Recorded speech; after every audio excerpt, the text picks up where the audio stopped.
this is probably one of the more important things we're going to see here in Louisiana over the next 10 years. And it may not be a short-term solution to all the insurance problems, but it certainly is a long-term solution. Mike, I know you're a St. Bernard guy, a Navy veteran, and then you built up a pretty impressive resume over the last 2 or so decades. Licensed electrical and mechanical contractor, a builder, home inspector, an instructor. But currently, you're at the forefront of Fortified Roofs and that whole program.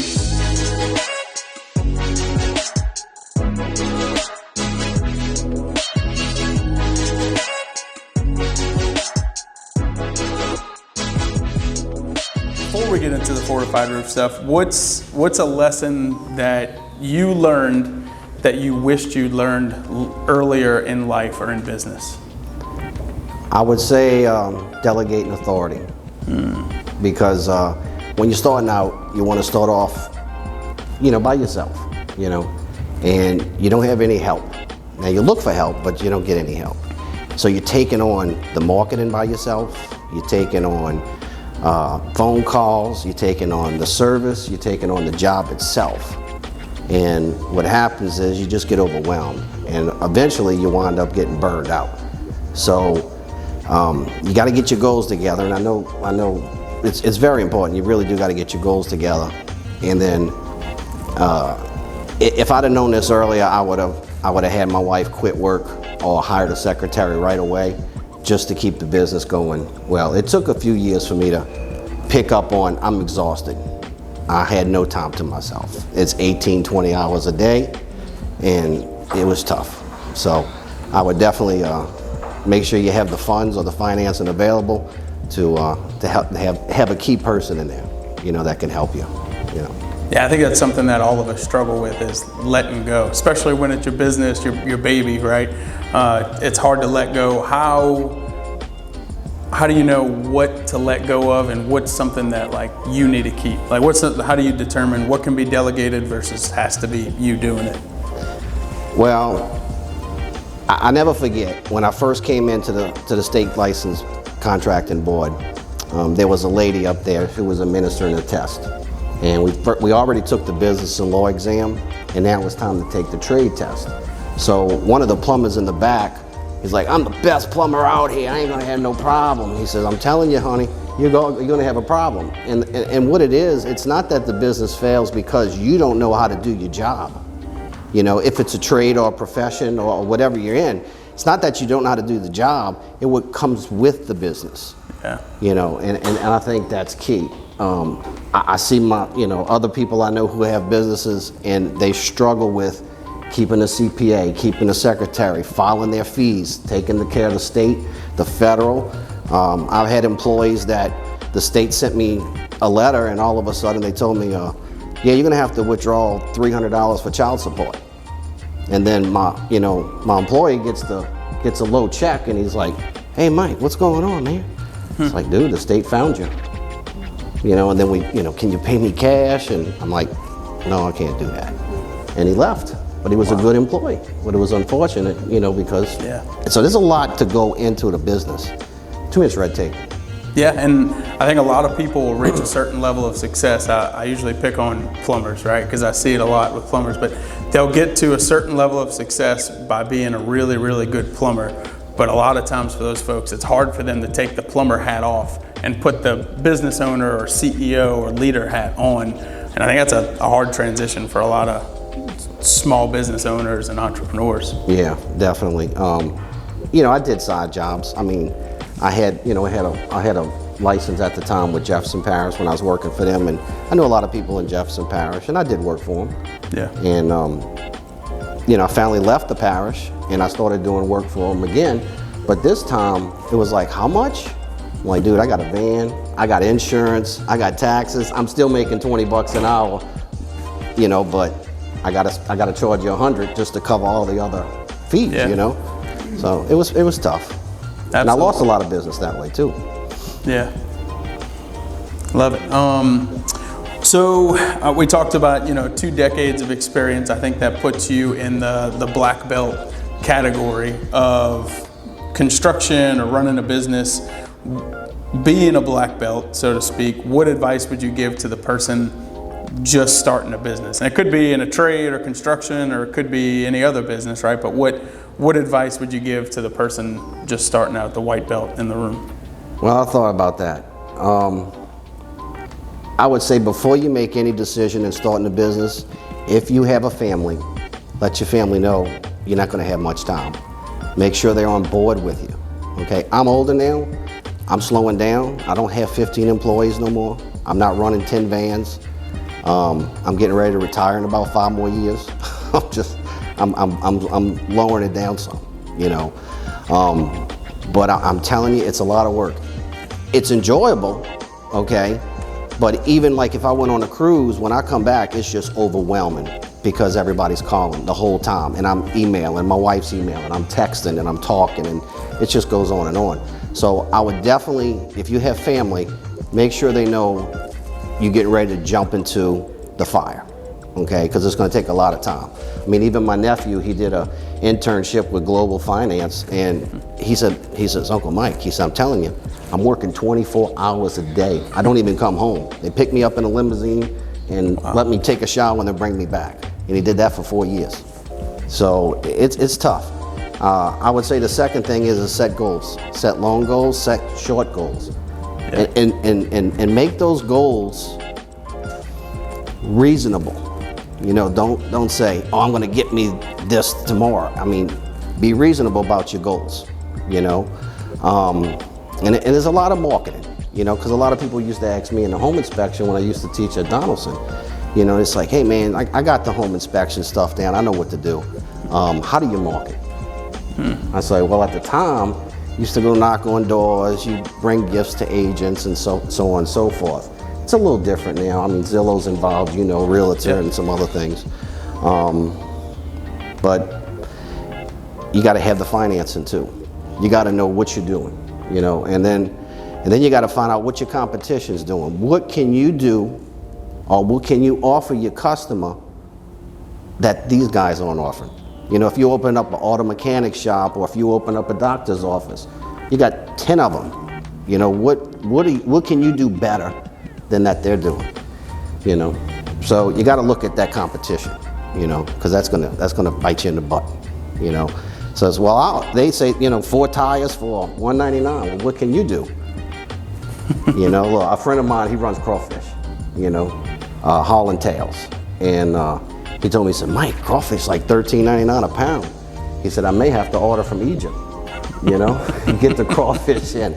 Ship it in. So it's starting to come down now, you know, he still runs 1,000 bags or whatever, sacks. But yeah, customers were walking into the business and like, what? Put that pound back. You know, I don't need that Louisiana crawfish. Yeah, they're not ordering by the pound, they're ordering by the crawfish. Give me 5 crawfish. Yeah, 5 crawfish. That's really good advice. Another piece of really good advice is if you're building or renovating a house, to install a fortified roof, right? So we'll pivot into fortified roofs. Why should or would somebody get a fortified roof installed on their home or investment property? Yeah, this was new to me as well. And the Insurance Commission of Louisiana had sent out a letter to a lot of home inspectors. And when I realized the cost was like $10,000 to get this thing cranking, by the time I added my car insurance and there's extra insurances and things, I was like, wow. Thank God I had some of that money, you know, sitting around. So I was like, okay, I'm going to put it forward and go with this. Oh, sorry about that. So I said, I'm going to go forward with this, you know. But I like the program. And the whole purpose of this is not to displace the people during a storm. I mean, we can all handle a shingle missing. We can all handle a few things. Y'all seen that Tyvek just flapping in the wind. Okay, yeah. It's not nailed properly. So Fortified came up with a program, and this has been ongoing for like 10 years. I mean, it's implemented in Alabama and Florida. It's really a sealed roof deck, and that's what's key about the fortified roof. Okay, so I've seen many roofs be installed now, and it holds. Okay. And there's testing that they do at these laboratories, and they showing the 200-mile-an-hour winds, and they putting rain to it, and they holding compared to a regular roof. So it's a sealed roof deck. So unpack that for me. If I don't know anything about construction, what is a sealed roof deck? What does that mean? It means that the plywood is going to stay to the framing, okay, because then we have to re-nail. That means we're going to seal the roof deck. It's not going to be just some Tyvek. We're going to have to tape seams, okay? Okay. So if you lose shingles, the water that hits the roof, it's still sealed. You're not going to get the water damage. Now, it's good for insurance companies for sure, because they don't mind, you know, everybody's paying either $9,000 or $10,000 or 2% of whatever the rate is that you got to do, okay? So they don't mind shelling out, you know, oh yeah, I'll get you a new roof. You meet your $8,000 and $9,000 deductible, they shell out whatever it is for the, you know, the difference of the roof, and they're happy. But when you call the insurance company and say, well, you know, I lost my roof, first thing the insurance, you know, agent's gonna say is like, did you get water damage? Oh yeah, it went in my attic, I gotta change the insulation, it went down my drywall, I gotta change my furniture, I gotta change my cabinets, and that's where it gets expensive. And Louisiana was a little late on this start, but at least they're implementing now. At least they're getting it going now. And the words are starting to get out there. Yeah. So yeah, it's definitely gonna prevent you, like when you come back from a storm, hopefully you don't have no water damage. Now, if a tree falls on the house, unfortunately, it's not gonna help you. You mean a fortified roof won't help with that? Won't help with that. But the sealed roof deck, I think it's a good program. And I've seen the contractors put it in, and they're doing a good job. Nice. You know, Louisiana's grant program, okay, they offering that now. And a lot of them are dropping out because they can't afford it, okay? I'll just clear some things up. They're offering $10,000 grant, okay? And you'd have to check with their website, LDI, or just Google, you know, Louisiana Fortified Homes. Check their website and check the eligibility. You're gonna have to have insurance and some other things. If you meet those criteria, apply for the loan, okay? There are people dropping out and new people are coming in. And it's a $10,000 grant. So it's definitely gonna help you, you know, I mean, I'll take $10,000, you know? Especially if I gotta spend 20 or 30,000. The roofs are going right about $500 to $700 per square. A square is 100 square feet. That's what it's going for right now. And there's 4 options, and my PowerPoint's gonna explain all of that. But there's 4 options to seal a roof deck. Louisiana has chosen the best one. It's called peel and stick or ice and water shield, okay? It sticks. And they really nail those drip edges well. So for wind to get up there and push that out, it's gonna take some time. Because I've had to go back to other roofs and try to lift up the shingle starter and the shingle at the drip edge. I can't rip, I rip the shingle apart. But it's a good program. I think it is. Yeah, and so there's other components as far as how the roofers, and I don't know how technical we want to get, install that, right? Like, let's say a roof 5 years ago before this program, the guys might be stapling felt paper down, which is that other layer of protection, and then using maybe the wrong kind of nails, putting the shingles, right? But can you walk through some of the other specifics of just the old school roof that you may have on your house now versus fortified, aside from the sealed? Well, I still had some old school roofers who liked that 30-pound felt, the actual tar paper, you know. Yeah. Some still put that. Most of them switched over to the synthetic. It looks like Tyvek, okay? And they make different classes and so forth. The problem is nobody was held accountable. Nobody was looking over their shoulder. Fortified, I'm the evaluator, you're the contractor, I'm looking over your shoulders. Right. So I gotta make sure certain pictures are taken, I gotta make sure certain documentations are provided so I can get that certificate. So they're aware now, and they're slowing down, and they're taking their time and they're doing their pictures right. Okay, not all of them, but most of them are doing their pictures right. So before, they would take Tyvek and just put it over the plywood and randomly nail. Nobody reads directions, right? Who needs a direction? Let's just throw this stuff up there and put 1 or 2 nails. This is why when you come back home from a storm, your shingles are missing, and then your Tyvek's flapping in the wind. If they nailed the Tyvek properly, the way Fortified says to do it, you won't have that problem, okay? There's a lot of nails, especially on one of those methods. And then the shingles, okay, some are hand nailing, which I like.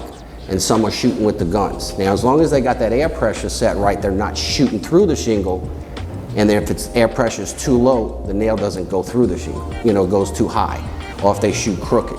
So they really slowing down because they know they have to set these nails. So actually, if you're getting 6 nails per shingle, the next shingle that comes over, you're getting 12 nails per shingle. So it's really holding it well. And like I said, if the shingles go off, that drip edge now is holding the ice and water shield down, which is the Tyvek. Well, Louisiana implemented the ice and water shield or the peel and stick. Right. And that's the better option of the other 2, or other 3. They got the spray foam too, but I'm gonna show you that on the video. Okay, cool. And you kind of mentioned the cost. How does the numbers you mentioned per square, how does that compare to a traditional roof? Like how much more expensive would it be for? Yeah, when the program first came out, nobody knew what the pricing was because Louisiana wasn't familiar with it. I talked to a friend of mine, well, I would say, another guy in Alabama, Nathan, with Knockout Home Inspections. And he says, well, this is how we do it and this is how things go. And I'm like, man, that's nice. He said, we've been doing this for 10 years. So I was like, well, who better to teach me than somebody who's been doing this for a long time? So he was graceful enough to show me a little bit of what he knows. Nice. And I was able to put the rest together. But when it first came out, roofers didn't know. I got calls all the time. I'm like, how much? So, dude, you got a call. Nobody carried Fortified here. Nobody had the shingles, nobody had the peel and stick, nobody knew anything. So the manufacturers were running all over the place looking for this stuff. Wow. But it wasn't, it was just next door. It's in Alabama, it's in Florida. So they didn't go for it. But the prices started off at $700 a square, which was very expensive. It's back down to where we can afford it again. Yeah. After Ida, I paid, what, $475, $525 a square for my roof. And that's not fortified. My roof's not fortified. I'm trying to get fortified. I got to spray some foam underneath there. But they're coming down now. So I'm seeing like 500, 550, 600. And it really has a lot, it really depends on the steep, the slope of your roof. If it's 2 stories, if there's a lot of pitches and angles. So it really depends, but you can average about 500 to 600, 650 maybe. Gotcha, okay. And any idea, and if not, maybe Christian does, but any idea what the comparison is to just a standard roof? The standard roof, like I said, I got a standard roof and it cost me $500. Oh, yeah. So it's now coming down. Right. It first started, and they bid it. And what's good about the Louisiana Department of Insurance is after the bids come in, they actually have 3 contractors they call, and they give them quotes. And then LDI looks at it and says, okay, we've received 3 quotes. Now, I don't know who the contractors are until they contact me. Okay. But it just says, we've received 3 quotes, and it appears to be fair, and the price range was between $2,000 to $3,000. That lets them know all these quotes came in, and the difference between all these quotes was only $2,000 or $3,000, which was good, because Louisiana put that you can only use the peel and stick. Oh, wow. So it forces everybody not to use the other 3. Right. So keep the pricing the same, Right, and you mentioned, nobody doing it at first and there being a lack of materials. Has that gotten better? Like, are there a lot of people doing not just the roofing, but the inspections, or like, is there a long wait period to, is there a queue, or what does that look like today? Well, I know right now it's much better. I mean, I would say 95% of the roofs I do, the roofers already know what to do. Okay. What pitches to get and how to do it, okay? And for the ones that don't, I had one in Slidell, he said, man, this is my first Fortified, what do I need to do? Man, I made out a pamphlet for them with pictures. Oh, nice. They picture people, right? With pictures, and he's like, dude, this is it? I'm like, yeah, this is it. This is what you need to do. Follow these steps and you're good. So that helped out a lot. Yeah. And I guess it seems like there's more and more contractors, I would think, with the abundance of jobs, right? Like, I would assume that there's a long line of people who want fortified roofs, or who will. I would think we'd probably have both inspectors like yourself and roofing contractors coming into the system, right? Right. The Louisiana, and here's the thing. So it's really strange. We're dealing with 2 entities, okay? If you're using Louisiana Fortified and you're going through the grant, you got to go through them, okay? Their response time is supposed to be picking up, okay? For what they have, what they're working with, they're trying to get more people to move a little faster, okay? So we're waiting on them. I come out to your house, I evaluate your roofing system, your framing and your decking, and take some pictures around the house.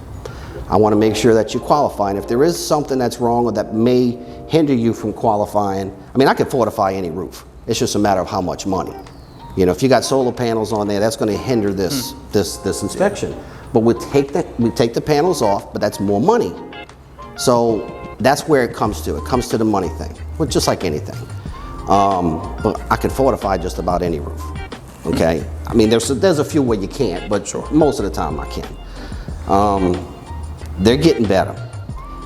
Once the roof is complete, roofers come in, do their thing, I'm evaluating it, I'm out there with the guys. Now I stay out there for 4 to 5 hours on every roof I do, okay? Wow. And you can talk to any contractor, they know I show up, because they even ask me, they're like, you coming out? Like, yeah, I'm coming out, man. Okay, cool. So I come out, make sure everything's going good. I get them approved, they get a certificate. I have to take that and submit that to the other entity, which is IBHS, or Fortified. Okay, that's out in North Carolina, South Carolina, somewhere. That could take a week or two. I'm actually waiting 4 weeks on one. Wow. Now, I've never been kicked back on any of them. Believe it or not, I do more fortified roofs without Louisiana than I do for Louisiana. Like Louisiana grants, really? I think I've done like maybe 6. Regular roofs, probably 40. Oh, wow. It's just, hey man, I want a roof. I'm not going through the Fortified grant program. Okay, no problem, I'm coming out. And that's it. They just want that insurance discount. Right, and that's what I was just about to get to. So even if you're not getting the grant, there's still an incentive to spend the extra money to get a fortified roof. Talk through, what does that look like with the insurance companies? It varies, it varies. I'm gonna have that displayed here. Okay, yeah, we can wait. But it does vary. And there's been some talk. One of my clients I just did in Slidell, he works offshore, and he said, hey Mike, I'm curious. I heard, and you know how that is, he said, she said, I heard that my insurance company is actually gonna charge me more now because I got a fortified roof. I said, why would they charge you more? He said, now it's gonna cost more to change out the fortified roof. But as we discussed, the prices are coming back down. Yeah. That's what I've been seeing. Yeah. I mean, nobody's going out there spending $800-900 a square anymore. Right. They're back down to normal. At least that's what I found. So I don't see why they would. I would take fortified all day. And when I go to build my new house in the North Shore, it's going gold. What does that mean? Gold is, first of all, you have to be roof certified, right? Roof fortified. Then you can do silver fortified, which is openings such as windows and doors. Protect your openings. Okay, and then you do gold, which is really your structure. And they only worried about the CLP, which is a continuous load path. They want to make sure whatever foundation you have is connected to that wall. That wall is connected to the rafters, you know, and everything is tied down. Columns are tied down, everything is down. So if it does blow, if it does move, it's not being blown off.